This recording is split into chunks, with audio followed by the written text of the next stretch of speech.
Hay momentos en la vida en los que el corazón se llena de un lamento silencioso. ¿Por qué tardé tanto? ¿Por qué perdí tantos años?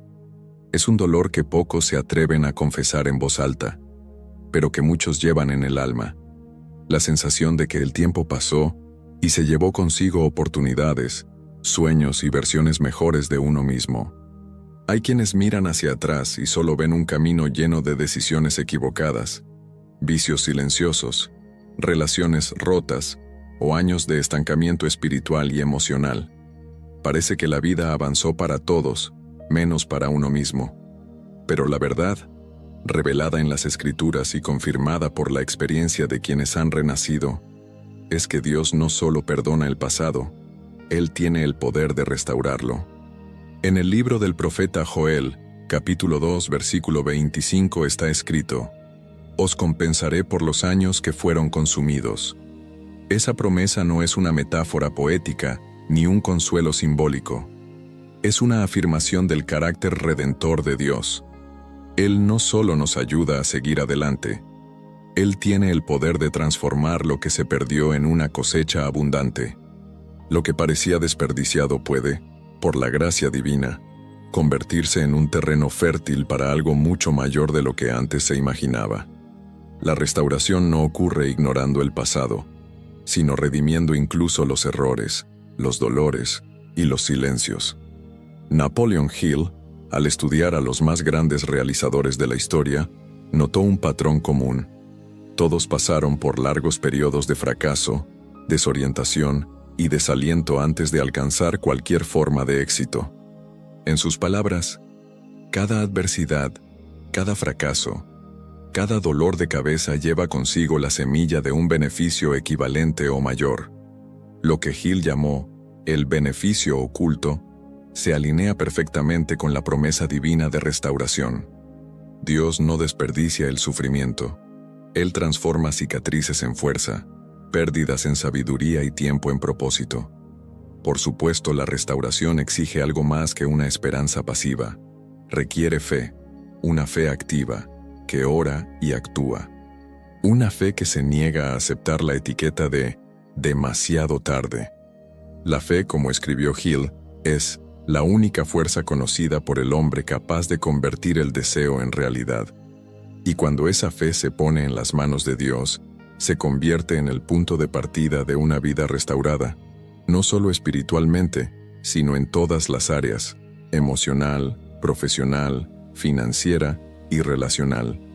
La buena noticia es que sin importar cuánto hayas perdido, Dios no ha perdido el control. Él sabe exactamente cómo compensar el tiempo que parece haberse escapado. Su capacidad para restaurar es mayor que tu capacidad para fallar. Y si estás dispuesto a creer, actuar y perseverar, aún verás días que harán que los años perdidos parezcan solo una introducción de lo grandioso que está por venir. Capítulo 1. El Dios que restaura. Es difícil creer en la restauración cuando se está rodeado de escombros. Cuando los años se han ido y se han llevado consigo la juventud, la energía, las oportunidades e incluso la fe en uno mismo, la idea de comenzar de nuevo suena como un alivio lejano, casi inalcanzable. Pero la restauración de Dios no está limitada por las circunstancias visibles. Al contrario, es precisamente cuando todo parece consumido que Él actúa con mayor profundidad. Él es el Dios que visita los terrenos devastados del alma y dice: «Todavía hay vida aquí». La promesa registrada en el libro de Joel, capítulo 2, versículo 25, no es una exageración teológica. Es una afirmación del poder de Dios para intervenir en el tiempo humano, redirigiendo historias que parecían terminadas. Dios dice: «Os compensaré por los años que fueron consumidos». Nota que Él no promete solo cosas nuevas. Él promete devolver lo que se ha perdido. Y cuando Él devuelve, nunca es de la misma forma. Él transforma. En la Biblia, esta restauración no es una idea aislada. Se repite como un tema central en la vida de los hombres y mujeres que marcaron la historia de la fe. Job lo perdió todo: hijos, salud, bienes, y fue restaurado con el doble. José fue vendido como esclavo, olvidado por años en una prisión, pero fue elevado como gobernador de todo Egipto. David cayó profundamente, pero encontró en Dios un nuevo comienzo. El patrón es claro. La restauración divina no borra el pasado, lo convierte en terreno fértil para el propósito. Napoleon Hill, al observar cientos de historias de fracaso y superación, concluyó que los mayores triunfos casi siempre nacen de los mayores reveses. Él lo llamaba la bendición disfrazada del fracaso temporal. Para Hill, ningún tiempo está verdaderamente perdido si la mente está abierta a la lección y el corazón dispuesto a la acción. Esa es la conexión entre la fe y la razón, entre la espiritualidad y la práctica. La restauración comienza con un cambio de perspectiva. No se trata solo de recuperar lo que se fue, sino de convertirse en alguien capaz de vivir una vida que antes no se podía sostener. Dios no ve el tiempo como nosotros. Él no trabaja con plazos cortos ni con la lógica de nuestras urgencias humanas. Él trabaja con propósito. Y cuando Él promete restaurar, eso incluye incluso los procesos que nos rompieron. Él usa cada momento perdido como materia prima para algo eterno. Y eso requiere algo de nosotros: confianza. Confiar en que Él sabe lo que hace, incluso cuando no entendemos. Confiar en que su tiempo es perfecto, aunque el nuestro parezca agotado. La restauración no es mágica, es milagro. Y los milagros comienzan con fe, pero se sostienen con una mente decidida a no rendirse. Ese es el punto de partida.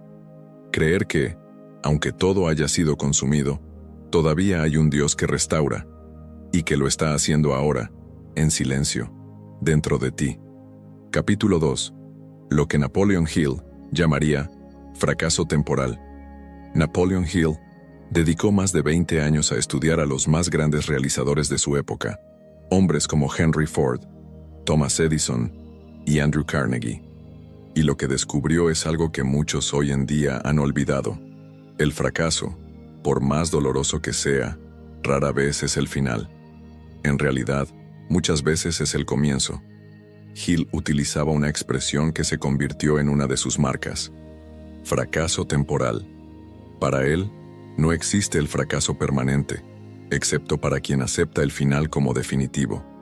¿Cuántas veces alguien mira sus propios errores, los años desperdiciados o las oportunidades perdidas y se dice a sí mismo: ya se acabó? Esa convicción silenciosa se instala como un veneno, robando la energía para intentarlo de nuevo, para levantarse, para creer que aún puede haber algo bueno por delante. Pero Hill demuestra, con base en cientos de historias reales, que es precisamente en esos momentos en que todo parece derrumbarse cuando el carácter se moldea, la mente se entrena y la fe es puesta a prueba. Él decía que cada fracaso lleva consigo la semilla de un beneficio equivalente, o incluso mayor. Pero esa semilla no florece por sí sola. Requiere preparación, paciencia y acción. Y requiere, sobre todo, un cambio de mentalidad. Lo que parece ser un final puede ser en realidad un desvío necesario. El tiempo que parece perdido puede ser el tiempo en que el alma fue preparada para cargar con algo mucho mayor. Pero eso solo se convierte en verdad para quienes se niegan a rendirse. La Biblia confirma esta visión. La historia de José es un ejemplo poderoso. Fue traicionado por sus propios hermanos, vendido como esclavo, encarcelado injustamente, olvidado por aquellos que prometieron ayudarle. Humanamente hablando, su juventud fue desperdiciada. Pero fue precisamente allí, en ese tiempo que parecía perdido, donde Dios lo estaba formando. Y cuando llegó el momento correcto, José no solo fue restaurado, fue colocado en una posición que jamás habría alcanzado sin haber pasado por todo aquello. La restauración, por lo tanto, no ignora el fracaso. Pasa por él. Lo que Hill llamaba fracaso temporal, la Biblia lo revela como preparación divina. Es en los bastidores del dolor donde se construye el escenario de la victoria. Pero eso solo ocurre cuando la persona entiende que no está enterrada, sino que está siendo sembrada. El tiempo perdido solo está realmente perdido si no produce raíces más profundas. Quizás hayas acumulado derrotas, Quizás hayas repetido errores que parecían imperdonables. Tal vez te hayas alejado de tus sueños por tanto tiempo que ya ni recuerdas cómo era creer. Pero si hay vida, hay esperanza. El fracaso solo se vuelve permanente cuando uno se rinde. Mientras estés dispuesto a intentarlo, la reconstrucción ya ha comenzado. Capítulo 3. Fe.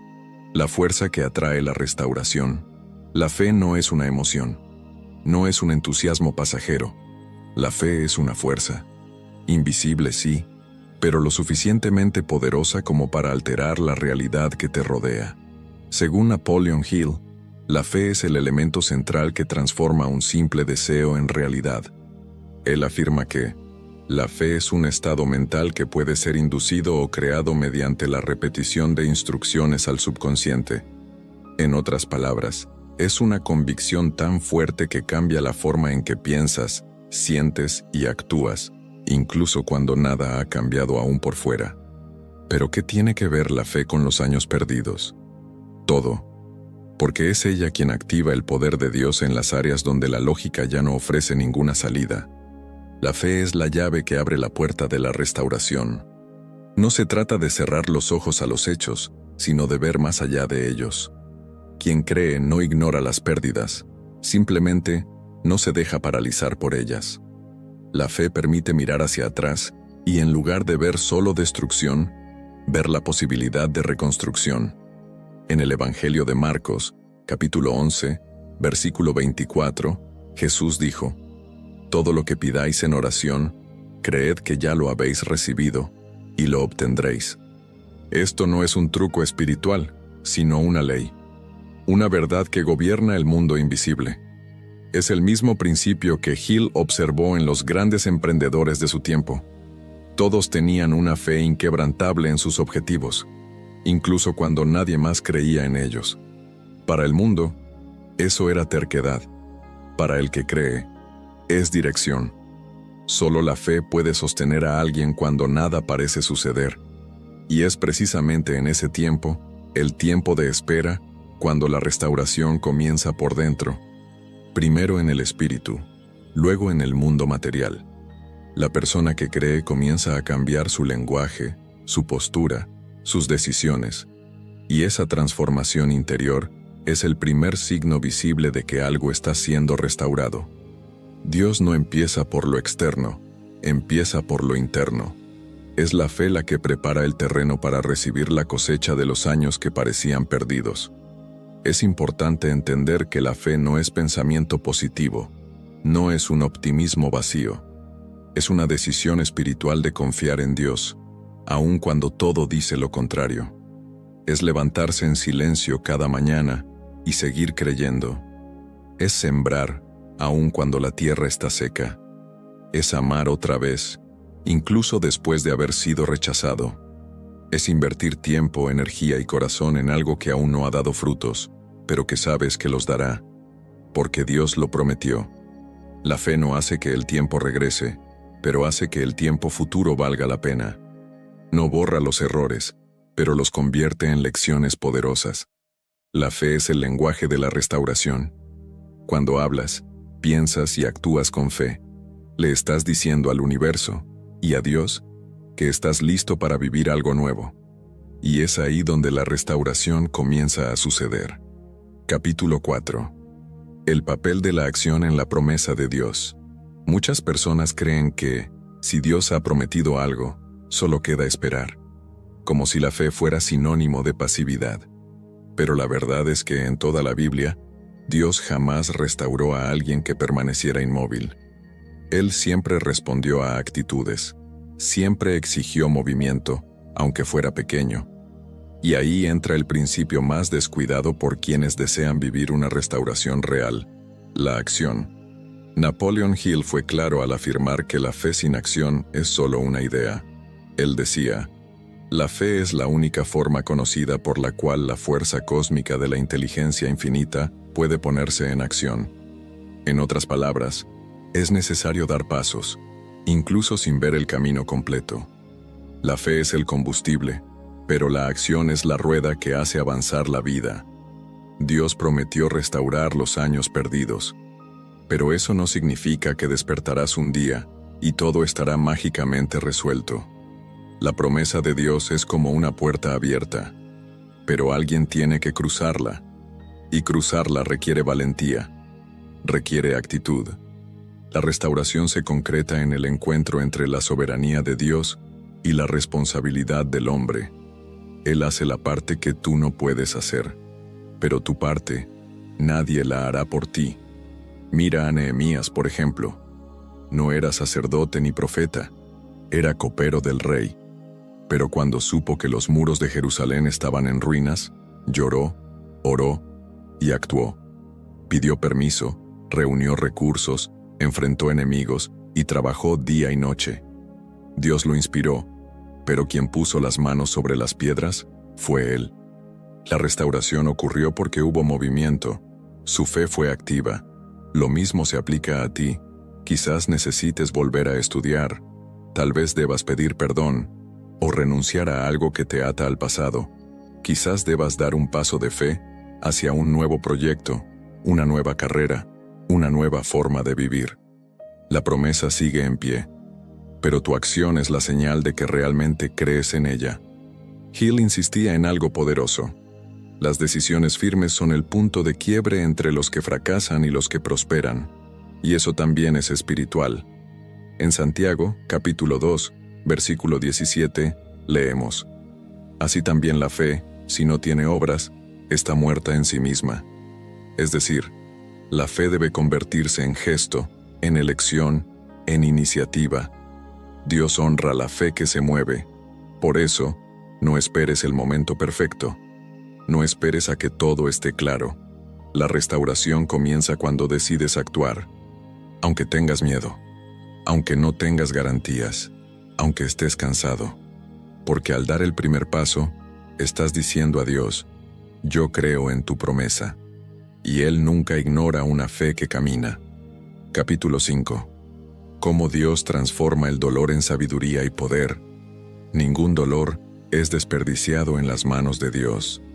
Lo que para muchos no pasa de ser sufrimiento, pérdida o castigo, para Él puede convertirse en herramienta, lección y base de autoridad.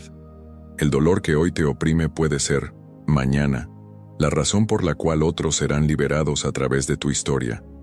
Pero para que eso ocurra, es necesario entender algo fundamental. Dios no solo sana, Él transforma, no solo restaura, Él eleva. Napoleon Hill solía decir que las mayores derrotas traen consigo los mayores aprendizajes.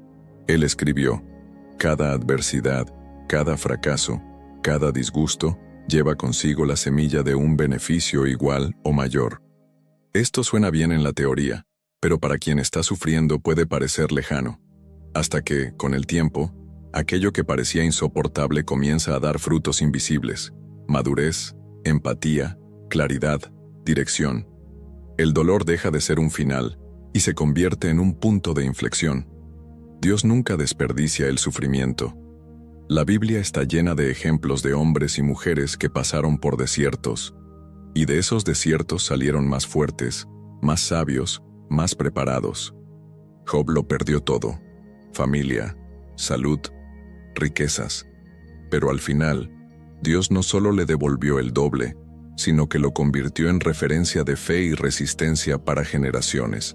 David pasó años huyendo de Saúl, escondido en cuevas, llorando noches enteras. Pero fueron esas experiencias las que lo convirtieron no solo en rey, sino en un hombre conforme al corazón de Dios. ¿Y qué tenían en común estos hombres? No fue la ausencia de dolor, fue la decisión de aprender de él. Decidieron confiar en el proceso, aún sin entender el propósito.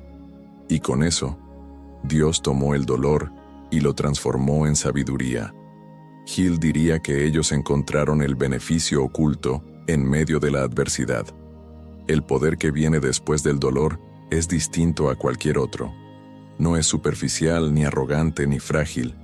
Es un poder silencioso, sólido, que no necesita demostrar nada, porque nace de la superación. Viene de un lugar de profundidad, y eso nadie te lo puede quitar. ni el tiempo, ni las críticas, ni los fracasos futuros. Porque ese poder no está basado en títulos, está basado en cicatrices. Si has pasado por algo que te rompió, entiende esto. Lo que quedó puede ser la parte más valiosa de ti. El dolor no tiene el poder de definirte, pero tú sí tienes el poder de decidir qué hacer con él. Puedes enterrarlo, esconderte detrás de él, o puedes entregarlo en las manos de Dios y permitir que Él lo transforme en sabiduría y autoridad. Dios transforma víctimas en líderes, heridos en sanadores, derrotados en testigos vivos de victoria.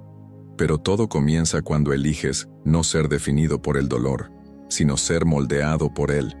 Porque en el reino de Dios, el sufrimiento que no elegiste puede convertirse en la fuerza que siempre necesitaste. Capítulo 6. La cosecha de la restauración. Cuando Dios devuelve con abundancia. Cuando Dios promete restaurar, no está hablando solo de devolverte lo que perdiste. El lenguaje de Dios nunca es de escasez, es de abundancia. Él no vuelve al punto de partida. Él te lleva a un nuevo comienzo, más alto, más fuerte, más alineado con el propósito que Él diseñó desde el principio. La restauración de Dios no es una reparación, es una elevación. Él devuelve con propósito, con belleza y con poder. En el libro del profeta Joel, capítulo 2, versículo 25, Dios declara: «Os compensaré por los años que fueron consumidos, no días, no momentos, años». Dios no ignora el tiempo, lo trata como materia prima, y lo que el enemigo destruyó durante años, Dios puede reconstruir en poco tiempo, con intensidad y velocidad sorprendentes. Napoleon Hill, al hablar del éxito, fue claro: las grandes conquistas generalmente vienen después de largos periodos de prueba. Escribió: «Muchas veces, el fracaso es solo un disfraz temporal de una bendición futura». Para él, el universo no responde solo al esfuerzo, sino a la persistencia. La cosecha no es fruto solo de fe o deseo, es resultado de resiliencia y movimiento constante en la dirección correcta.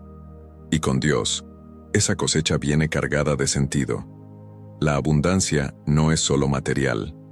Aunque puede incluir finanzas, negocios y recursos, comienza en el interior. Es una mente restaurada, un corazón sanado, una identidad firme. Cuando Dios empieza a devolver, no devuelve solo lo que perdiste. Devuelve quien estabas destinado a ser. Personas, oportunidades, tiempo, alegría. Todo puede volver, pero ahora con raíces profundas. Ahora ya no se pierde fácilmente, y aquí hay algo que pocos entienden.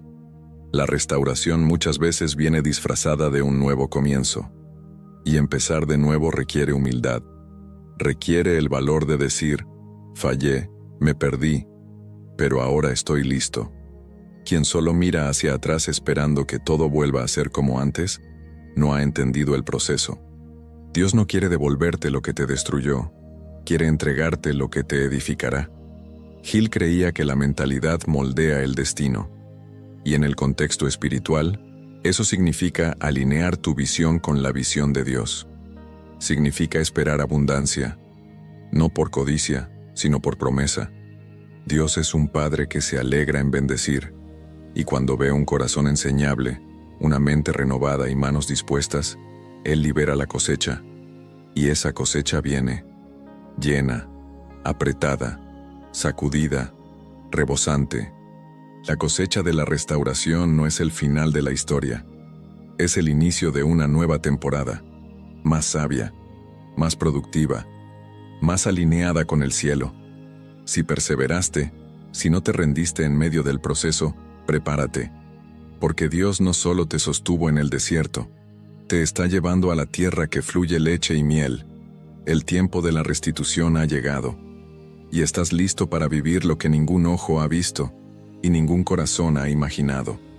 La restauración de Dios no es una simple devolución de pérdidas, es el realineamiento de tu vida con el propósito eterno que Él trazó antes de que nacieras. Cuando Él promete restaurar los años perdidos, está hablando de algo mucho mayor que recuperar tiempo u oportunidades. Está hablando de reconectarte con lo que el sufrimiento intentó apagar. Tu identidad, tu fuerza, tu misión en este mundo. Tal vez te has sentido olvidado, cansado de luchar, atrapado en un pasado de errores, dolores o malas decisiones, pero nada de eso tiene más poder que la palabra de Dios. Y si Él dijo que va a restaurar, entonces va a suceder. No importa lo que te hayan quitado. Dios tiene recursos que no se agotan. Puede generar frutos en campos que parecían muertos. Puede transformar pérdidas en plataformas y ruinas en testimonios vivos de gracia y superación. Napoleon Hill enseñaba que la persistencia es el punto de quiebre entre los que se rinden y los que vencen. Y en la vida con Dios, no es diferente.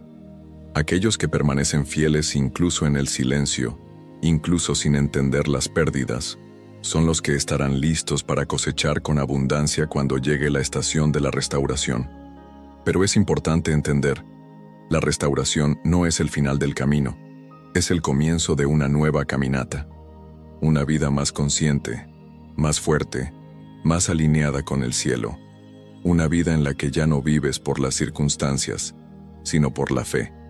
Una vida en la que cada decisión se toma con sabiduría, discernimiento y propósito, donde aprendes a decir no a lo que te aleja de Dios y sí a lo que te acerca a tu verdadera esencia. Si este contenido habló a tu corazón, deja en los comentarios: yo creo que Dios está restaurando mis años perdidos. Ese acto de fe, aunque sencillo, tiene poder. Porque cuando declaras con convicción, activas algo dentro de ti. Señalas al cielo que estás listo para vivir lo nuevo. Y cada persona que lea tu comentario también será impactada por tu valentía. Y si este mensaje tocó tu corazón, comparte este video con alguien que lo necesite. A veces una palabra puede ser todo lo que alguien necesita para seguir adelante. Suscríbete al canal para seguir recibiendo mensajes como este, siempre inspirados en la palabra de Dios y en principios que transforman vidas. Aquí, cada video es una invitación a crecer, creer y actuar. Porque al final, Dios no solo está devolviéndote lo que perdiste, Él te está preparando para algo que aún no puedes imaginar. Y créelo, lo mejor de Dios aún está por venir.